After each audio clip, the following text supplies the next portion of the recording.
저는 제 소개를 잠깐 드리자면 이제 직장 9년 차에 가장 한정반입니다.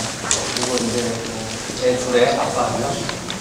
전문가의 얘기를 듣자고 하셨는데 전문가는 아니고 그냥 여러분이 앞으로 하시려고 하는 거에 대한 경험을 미리 한 사람이 하는 얘기다 이렇게 생각하시면 될 것 같습니다. 먼저 시작하기 전에 제가 저한테 주어진 얘기는 그렇게 길지가 않은 것 같은데 집중 얘기를 하자 그러면 상당히 긴 시간을 하게 할 수밖에 없지만 짧은 시간 안에 효과적으로 제가 설명을 드릴지 간단히 질문만 먼저 좀 드리고 시작하도록 하겠습니다. 먼저 여기 오신 분들 다 집지기에 관심 있으셔서 오시면은 제가 당연하다고 생각하고요. 땅 구하는 것부터 집 짓는 어떤 전체 절차가 궁금하신 분? 아니면 제가 책에서 이렇게 도시주택이라고 키워드 썼는데 도시주택 자체가 좀 궁금하신 분? 그러면 다들 계획이 있으실 텐데 향후 한 5년 이내에 나는 집 지을 계획이 있다. 3년 이내. 한 1년 이내에 당장 할 거다. 예. 이런 분들이 많으시네요. 그러면 그 다음이 집이 좀 어느 정도 규모로 하시는지 한번 여쭤보겠습니다. 나는 한 15평 미만의 주말주택이나 전원주택을 짓고 싶다. 15평 미만. 네, 아니면 우리 흔히 얘기하는 100제곱미터 30.25평 정도 되죠. 100제곱미터 이하를 원한다. 나는 뭐 좀 돈도 좀 있고 더 큰 집을 원한다. 네. 그리고 이제 가장 중요한 게 오늘 강의의 가장 키워드가 돈이지 않습니까? 그죠? 예산은 어느 정도 좀 생각하고 계신지. 저는 이 책에 이제 1억 3천까지 땅부터 다 해결한다고 썼는데 나는 1억 미만 갖고 제가 얘기하는 거는 건축비만 얘기하는 게 아니라 땅부터 다 해서 나는 1억 미만으로 좀 전원이나 이런 생활을 준비하려고 한다. 1억 미만. 한 1억 미만 생기시는 분들은 땅이 올수 있을 것 같긴 한데 나는 2억 미만으로 준비를 하려고 한다. 1억에서 2억.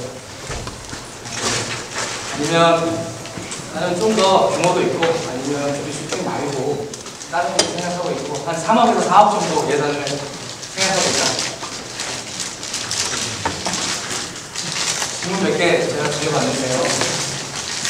우리 오신 분들 대부분 저렴하게 좋은 집을 짓고 싶다 이런 생각 가지고 오신 거라는 걸 제가 미리 짐작했었고요. 질문을 통해서도 확실하게 그 생각을 이룰 수 있었습니다. 근데 주택에 관심이 있으시죠? 왜냐하면 다른 주택에 대해서 아무리 생각해도 예산은 적게 될 수밖에 없습니다. 근데 이렇게 관심은 있지만 주변에 물어보면 다 그거 안 좋은데 문제가 있는데 근데 그 사람한테 왜 안 좋아라고 물어보면요 또 잘 모르죠. 그죠? 그냥 막연하게 안 좋다는 생각을 많이 가지고 계십니다. 제가 이 시간에는 그러면 뭐 땅 이런 얘기는 뭐 책에도 자세히 나와 있으니까 그런 얘기 말고 교리시주택, 건축에 대한 얘기를 좀 위주로 하겠습니다. 먼저 제가 책을 왜 썼는지에 대한 얘기를 좀 드려야 될 것 같은데요. 평범한 직장인입니다. 일하기도 바쁘고 이 집은 읽어보시면 알겠지만 제가 사는 집은 아니고요. 부모님이 귀향을 하시면서 잘 모르시니까 저는 물론 제 건축가 출신이긴 합니다. 그러니까 아들이 건축가 나왔으니 알아서 잘 하겠지 이런 생각을 하셨던 것 같습니다. 그래서 준비했는데 저는 뭐 건축 관련 업계에 있긴 하지만 아파트에만 이런 관련된 일을 했지 전원주택 이런 데는 전혀 몰랐습니다. 주택이 어떻게 지어지는지도 몰랐습니다. 그래서 이제 서점에 가서 책도 사보고 인터넷 돈 빠지게 인터넷 검색을 해봤는데 특별하게 어떤 확실하게 답은 없지는 못했습니다. 뭔가 어떻게 시원한 답을 주는 경우가 거의 없었어요. 그래가지고 책을 막 봐도 여기 분들 다 시원한 답을 못 얻어서 이렇게 없었을 거예요. 근데 이제 작년 2011년 초에 두 남자의 집 짓기라는 책이 상당히 성공적이었어요. 두 남자의 집 짓기 책 아시죠? 깡통주택 이름을 더 잘 아실 것 같아요. 이렇게 성공적인 인기를 얻어서 그 이후에 그런 관련 서적들이 많이 쏟아졌습니다. 옛날에는 건축 서적들은 대부분 기술서적이었습니다. 근데 이제 교양서적으로 내려와서 좀 더 쉽게 쓴 책들이 많이 있습니다. 근데 그 책들을 펴보면 그냥 그 책을 비판하는 건 아니지만 책들을 펴보면 화보입니다. 화보. 그 책 보고 나면 그 집에 살고 싶어요. 근데 책을 덮고 나면 좀 허탈합니다. 상당히 450, 550 뭐 이렇게 얘기하는데 저하고는 전혀 관계가 없는 이야기였습니다. 그래서 제가 이제 책을 쓰려고 좀 마음을 먹었어요. 그 두 남자의 집 짓기 그 책을 보면요. 한 집당 3억. 책 표지에 인테리어, 깡부터 인테리어까지 3억이라고 되어 있습니다. 저는 3억도 없었어요. 당연히 나이도 어리니까 없었죠. 부모님들 계획이 편이 아니셨고요. 근데 책을 뜯겨 보니까 3억도 아니고 3억 6천이더라고요. 그리고 또 아파트와 바꾼 집이라는 책이 있었습니다. 서울시립대 교수님인데 그 아파트가 10억짜리 아파트였어요. 그러니까 저는 10억짜리 아파트도 없었죠. 그리고 10억짜리 아파트를 가지고 계신 분이 얼마나 많이 계실까라는 의문도 들었습니다. 물론 거기서 얘기하는 집은 제가 얘기하는 전원주택과는 성격이 다르죠. 다 도심 약간 외곽, 수지 뭐 이런 데 위치에 주변에 위치해 있고 용인 동백에 위치해 있고 물론 땅값도 비싸고 그런 부분이 있지만 아파트 바꾼 집 땅값 제외하더라도 4억 이상 이상 평당 450에서 500 사이라고 얘기하세요. 저하고는 좀 먼 이야기였습니다. 그러고 나서 무역국제부터 집 짓고 나서 보니까 그리고 내가 모아놓은 재료만 가지고도 지금 준비하시는 분한테 아주 좋은 정보를 드릴 수 있겠다 이렇게 해가지고 책을 쓰게 됐습니다. 그러고 나서 이제 어떤 정보들이 더 필요하실까라고 생각해보니 입주 이후의 부분이 관리비가 얼마나 많이 들지? 집 짓는 것도 중요하지만 이후에 관리비도 중요하지 않습니까? 그죠? 관리비에 대한 부분. 그러면 단순히 관리비만 얘기하면 뭐 난방비 적게 들었다 그러면 쉽게서 하겠지 라고 하시는 분들이 많을까봐 온도. 그럼 이 집에서 온도가 과연 어떻게 변하고 있을까? 실내 온도, 기상청 데이터 실외 온도와 비교해서 이런 부분들을 1년치 자료를 모았습니다. 그래서 이제 이 책이 탄생했습니다. 근데 이 책은 제가 조립주택이 정답이라고 얘기하는 것은 절대 아닙니다. 오해하시면 안 됩니다. 근데 시중에 너무 정보가 없어서 이렇게 조립주택을 지을 수도 있고 이런 정보를 주기 위한 뿐이고요. 그러기 위해서 제가 이 책을 쓰고 나서 많은 분들이 좀 시행착오를 좀 덜 겪고 물론 이 책 뒷부분에 보면 제가 시행착오 겪은 부분들에 대한 회고가 있습니다. 그 부분들도 좀 더 업그레이드가 돼서 이쪽 시장에 사람들이 좀 잘 몰랐던 시장이 좀 더 발전하는 계기가 되었으면 하고 책을 썼습니다. 이 좋은 집에 대해서 어떻게 생각하십니까? 좋은 집 되게 막연하죠. 저렴하게 좋은 집 짓고 싶다고 많이 생각하시잖아요. 근데 좋은 집이라는 생각에 대한 좀 중심을 잡을 필요가 있습니다. 여기 계신 분들이 다 좋은 집 짓고 싶다고 생각을 하시는데 좋은 집이 뭘까라는 생각을 좀 가질 필요가 있습니다. 좋은 집은 뭐 비싼 집, 요새 TV에 많이 나오는 목조주택, 아니면 마감자재가 아주 좋게 쓴 집, 아니면 아주 유명한 건축가가 설계를 한 집, 그런 집이 좋은 집이라고 생각하면 그렇게 해야 될 텐데 저는 만약에 이게 좋은 집이라고 생각하고 꼭 좋은 집을 짓고자 한다면 저는 평생 못할 가능성이 아주 클 것 같습니다. 그리고 무리해서 한다고 하더라도 그 집 이후에 행복할 수 있을까라는 생각이 좀 의문이 들었습니다. 근데 그런 집이 좋은 집이면 여기 와서 저희 얘기 들을 필요도 없겠죠. 아주 건축에 잘하시는 분, 우리 프로젝트 매니저, 뭐 PM 이런 말을 쓰는데 그런 사람을 딱 옆에 돈 주고 딱 앉혀놓고 그 유명한 건축가한테 돈 많이 주고 설계 계속 피드백하고 마음에 들 때까지 하고 그리고 그 유명한 건설사한테 돈 많이 주고 시공 계획서 좀 먼저 달라. 그러면 어떻게 해야겠다는 시공 계획서를 가져오겠습니까? 근데 우리는 그걸 잘 모르니까 그러면 건축 감리사, 유명한 감리사한테 돈 충분히 주고 시공 계획서들을 잘 하고 있는지 확인해서 힘만 받으면 되겠죠. 근데 이제 그런 상황이 안 되니까 우리가 좀 어느 정도 중심을 좀 잡을 필요가 있습니다. 아파트 바꾼 집 얘기를 자꾸 하게 되는데 거기에서 그 저자가 이런 얘기 했어요. 건축가의 집은 좋은 집 평당 650에서 750, 직장사의 집은 250에서 350, 그리고 본인 집은 보통 집 평당 400에서 500 이라고 얘기했어요. 그리고 건축가가 설계한 아주 합리적인 가격의 집이라고 이런 얘기를 써놨습니다. 그 650에서 750만 원 평당 들여서 좋은 집이라고 하면 저는 이해를 안 되는데 여기 계신 분은 어떤 생각을 하실지 저도 잘 모르겠습니다. 제가 생각하는 좋은 집은 이런 집이었어요. 돈이 잣대가 아니라 나에게 맞는 집입니다. 나에게 맞는 집은 뭘까? 내가 가진 예산 안에서 실현이 가능해야 되겠죠. 실현 가능한 한도에서 그치면 안 되고 그 집을 유지함에 있어도 큰 무리가 없어야 됩니다. 그리고 싸다고 해서, 저렴하게 졌다고 해서, 내 예산에 맞춰졌다고 해서 기본적인 성능을 만족 못한다면 안 되겠죠. 단열 성능 좋아야 되고, 온냄도 잘 나와야 되고, 그리고 동선에도 문제가 없어야 되고, 네. 그런 거에 치중을 좀 해야 된다고 생각이 들고요. 그런 게 합리적으로 됐을 때 그 집이 나에게 맞는지, 그러면 그 안에서 충분히 행복할 수 있고 그 집이 좋은 집이다, 이런 생각을 갖고 저도 좀 출발했었습니다.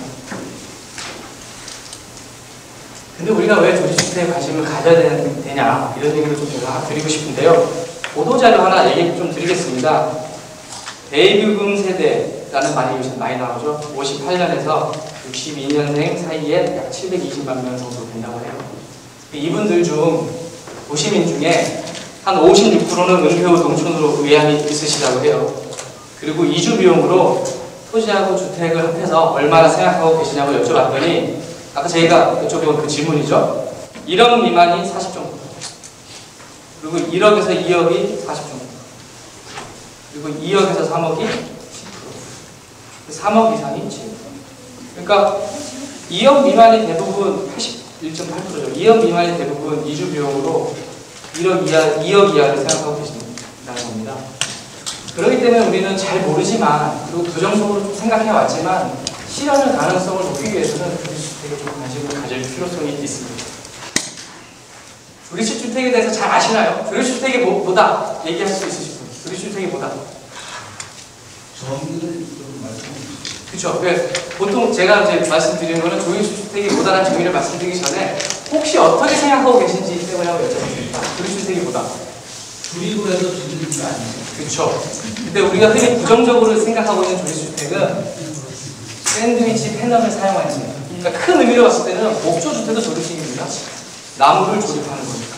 그리고 요새 가끔 보도자료도 보면 모듈러 하우스라 그래가지고 이렇게 일부 이렇게 모듈을 만들어서 연결해서 이렇게 만드는 집 있죠. 그것도 조립주택이에요. 그래서 제가 여기서 얘기하고자 하는 거는 우리가 흔히 부정적으로 생각하고 있는 샌드위치 패널을 사용하는 집입니다.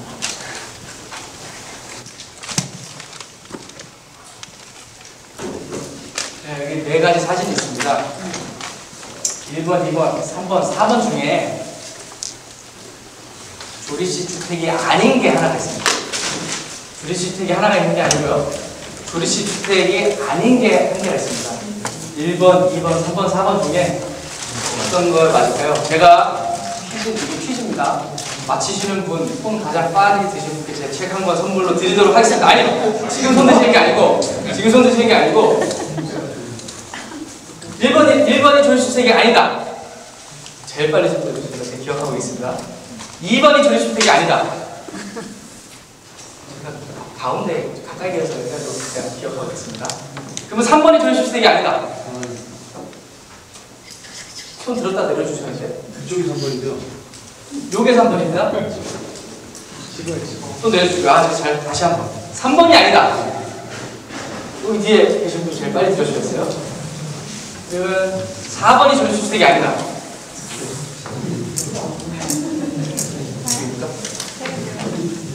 빨리 들어주세요. 그리고 왜 4번이 아니라고 생각하시죠?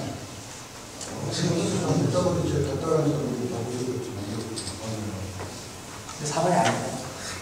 4번 조립주택이죠. 네. 3번 아까 손 들어주신 분 있으시죠? 3번. 예. 3번이 조립주택이 아닙니다. 네. 3번이 조립주택 같은데 조립주택이 아닙니다. 제가 제 선물로 드리도록 하겠습니다.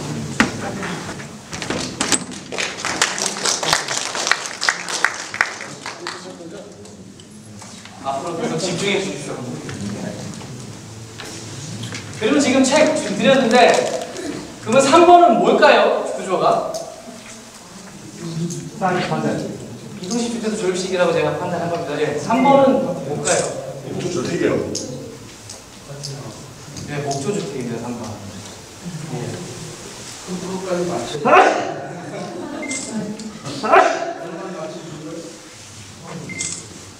제가 뭐 드린다고 얘기 안 하고 제가 한번 말씀드릴게요. 제가 이거를 드린 이유가 뭐냐면, 우리가 조립식 주택은 안 좋다, 볼품도 없다 라고 생각하시는데 그게 아니라는 얘기를 좀 드리고 싶은 거였어요. 3번은 구조가 뭐냐면요, 여기 가만 보시면 여기 용마루, 여기 용마루 끝에 보면 살짝 떠있죠? 보이시죠? 이게 이제 목줄주택에서 사용하는 용마루 벤트라고 해가지고 소핏, 그 처마에서 공기 흐름을 통해서 용마루로 빠져나가게 공기 흐름이 돼야 그 내부의 그 나무 목재들이 썩지가 않습니다. 그래서 아마 전문가분들은 알 수 있겠는데 일반인 분들은 잘 모르시죠. 다음 거 보시면 알 수 있어요. 아까 보면 그 2번 사진이 이 위에 건데요. 그 판넬이죠. 샌드위치 판넬하다가 조정을 한 겁니다. 외부에서는 알 수가 없습니다. 그리고 아까 1번 상당히 좀 멋져 보이는데 얘도 마찬가지로 패널에다가 삽목 사이딩 붙이고 징크 판넬 붙여가지고 마감한 겁니다. 그러니까 단순히 우리가 외관을 가지고 조립주택을 판단하기는 좀 어렵다는 얘기입니다. 조립주택이 볼품이 없다라는 게 아니라는 걸 좀 보여드리는 사례입니다. 이 집은 뭘까요? 이 집은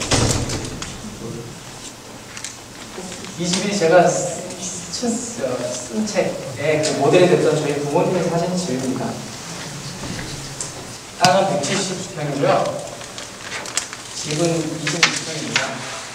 방 3개, 욕실 2개, 다용도실, 보일러 2개 있습니다. 그러니까 32평 아파트가 전용면적이 25.7평이지 않습니까? 그 정도 크기라고 생각하시면 됩니다. 얘도 물론 조립식 주택이죠. 이게 방금 그 집의 시공 중 사진입니다.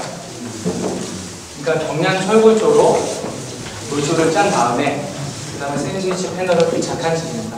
우리가 흔히 얘기하는 조립주택, 부정적으로 가지고 있는 주택이 이런 방식을 취하고 있습니다. 건축물 대장에는 뭐라고 표현이 되냐면 경량 철골조로 주 구조가 표현되기 때문에 조립식 이런 거는 써있지 않고 경량 철골조라고 되어 있습니다. 그래서 가끔 서울 하시는 분들이 인터넷에 이제 지어진 주택을 검색을 좀 하세요.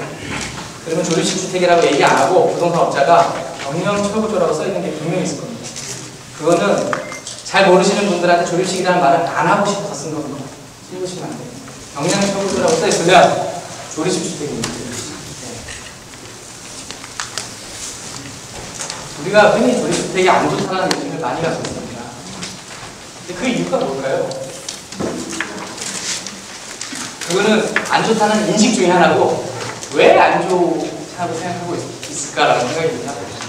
우리가 이런 분점적 인식이 왜 팽배해 있나라는 생각을 제가 오랫동안 해봤는데 제가 생각해 보니까 옛날 조립주택은 시골에서 저렴하게 혹은 뭐 농가주택, 뭐 우삭 뭐 이런 식으로 짓다 보니까 건축주분들이 농촌 생활 하시는 분이었고 건축에 대해서 지식이 별로 없으셨던 분들이 대부분이었어요. 또 하나는 공사를 하시는 분들이 건축을 공부하거나 이런 분들도 아니었고 그리고 정확한 견적이나 계약에 의해서 이루어진 것도 아니었고요. 그냥 무럭무럭 총 얼마 돼 그럼 하고 근데 그분들도 건축을 배운 게 아니라 그냥 현장에서 배우시니까 여태까지 하고 있던 자기 방법이 정답이라고 생각하고 그리고 건축주가 요거 이렇게 하면 안 되니까 그러면 듣는 척을 안 하죠. 왜? 모르니까. 내가 여태까지 했던 게 정답인지 알았으니까. 그런 분들이 대부분이었어요. 그리고 나서 집을 짓고 나서 문제가 있어서 얘기를 하면 건축주가 얘기를 하면 에이 부담가 집 다 그렇지 뭐. 이렇게 계속 지내왔던 거라고 제가 판단했습니다. 그러니까 그 얘기는 뭐냐면 그 판넬 두께가 총 단가만 정해놓고 하는 거잖아요. 그러니까 집 짓는 사람은 남겨야 되니까 판넬 두께가 두꺼울수록 당연히 좋겠죠. 근데 좁게 써야 되니까 어떤 법정 기준, 열 관리, 그러니까 외기가 아주 차가울 때 실내에 영향을 얼마나 미치냐라는 어떤 그 수치가 있습니다. 그거에 대한 기준도 무시하고 얇게 썼고요. 또 하나는 이음부, 조립식이다 보니까 이음부에 대한 처리도 상당히 미흡했던 게 사실입니다. 그러니까 이 두 가지만 거꾸로 얘기하면 이 두 가지만 잡으면 단열이 안 좋다라는 거는 말이 안 된다는 생각을 했어요. 제 상식적으로도. 왜? 판넬이 단열재인데 조립주택이 단열이 안 좋다. 말이 안 맞는 겁니다. 제 상식으로. 네, 그래가지고 제가 좀 연구를 하게 되었습니다. 첫 번째 인식이 뭐냐면 가장 부정적 인식 중에 큰 게 뭐냐면 단열이 안 좋다. 여름에 춥고 겨울에 춥다. 두 번째는 소음에 취약하다. 그죠? 소음에 취약하다. 세 번째 인식은 뭐냐면 화재에 취약하다. 뉴스에 많이 나옵니다. 조립주택에 불이 나가지고 뭐 어쩌고 저쩌고 좋다. 근데 그 뉴스들 가만 보시면요 다 똑같습니다. 제가 자세히 봤는데 원인 이상의 불이 발생했다. 조립주택이기 때문에 발생한 게 아니에요. 원인 미상의 길이에요. 조립주택이라는 얘기를 먼저 쓴 거죠. 근데 그거를 읽다 보면 조립주택이 취약하다라고 느끼게 됩니다. 그럼 첫 번째 부정적 인식, 단일에 취약하다는 얘기를 제가 한번 좀 설명을 드리겠습니다. 아까도 마찬가지로 단일에 취약하다는 얘기를 말씀드렸죠. 그 정도를 잘 하면 되는데 왜 잘못됐을까라고 생각하고 계속 자료를 좀 찾아봤습니다. 제가 인터넷에 잘 찾아봤더니 이런 사진이 한 개 딱 찾았습니다. 얘도 아까 제가 저희 충주에 있는 그 집을 말씀드렸다시피 비슷하게 보이죠. 철골 쪽 경량철골을 세우고 판넬을 부착했습니다. 근데 이 사진을 보고 아 이거 당연히 단열이 안 좋겠다는 생각이 들었어요. 왜냐하면 올조가 이렇게 있는데 경량철골 좀 차갑죠. 그러니까 열 전도율이 높습니다. 외기가 차가우면 얘도 차가워져서 실내에 영향을 미치기 아주 좋습니다. 근데 판넬을 이렇게 붙여놨어요, 안에다가. 그러면 이 골조는 어떨까요? 실내에 보일까요, 안 보일까요? 모서리가 보이겠죠. 그러면 당연히 결로 현상이 취약할 수밖에 없습니다. 그래서 이 사진을 보고 아 이렇게 했으니까 취약했겠구나. 그래서 더 찾아봤습니다. 더 찾아보니까 이거는 경량철골 가지고 이동식 주택을 짠 것 같아요. 그러니까 얘도 마찬가지로 판넬을 이렇게 붙였습니다. 물론 이렇게 해놓고 안팎에다가 우리 외단열재 있잖아요. 드라이프트라고 하는 스타커 이런 거를 외장도 하고 내장에 또 그 각재 짜가지고 단열재 또 되고 이러면 문제가 없겠죠. 근데 만약에 그렇게 하려면 돈이 많이 들겠죠. 그러니까 안 하는 일만 못한 거예요. 그러려면 이렇게 할 필요가 없습니다. 그러니까 이것도 잘못됐다는 생각이 잘못한 거죠. 그러니까 잘못한 사례들이 자꾸 눈에 보였습니다. 안에다가 단열재를 어떤 처리를 할 줄 알았더니 이런 사진이 또 보입니다. 경량철골 쪽 부분에다 석고보드만 딱 막아놓은 사진으로 제가 추정이 됩니다. 아마 여기에 입주하고 나면 이 부분에 겨울에 물이 줄줄줄줄줄 흐를 겁니다. 왜냐하면 안에 그 경량철골이 있기 때문에 냉기가 그대로 외기의 냉기가 그대로 오는 거죠. 그러니까 이 부분은 이렇게 시공하는 사례들이 상당히 많았다는 겁니다. 아마 지금도 이렇게 어딘가에 이렇게 지금 하고 있는 사람이 있을 겁니다. 자료를 더 찾아봤습니다. 왜냐하면 저는 찾은 이유는 뭐냐면 잘못된 게 왜 잘못됐는지 해결하기 위해서 찾아봤습니다. 이런 사진은 뭐냐면 어떤 사람이 자기가 별장으로 쓰려고 지어진 집을 샀다는 어떤 글이었어요. 근데 이 글을 쓴 사람은 철거 업체였습니다. 이 집을 부수러 들어간 업체였어요. 그러니까 그 사람이 철거도 하고 집을 새로 지을 생각을 하고 들어갔는데 물론 다른 구조형식으로 지으려고 들어갔습니다. 이 집 물론 조립식 주택입니다. 우리가 얘기하는 경량철골 쪽 뼈대 샌드위치 패널을 부착한 집입니다. 근데 철거업체가 철거를 하려고 딱 들어갔더니 여기 보이는 게 이게 욕실이에요. 욕실 외부에 물이 줄줄 새고 있습니다. 욕실 아예 방수를 안 한 거예요.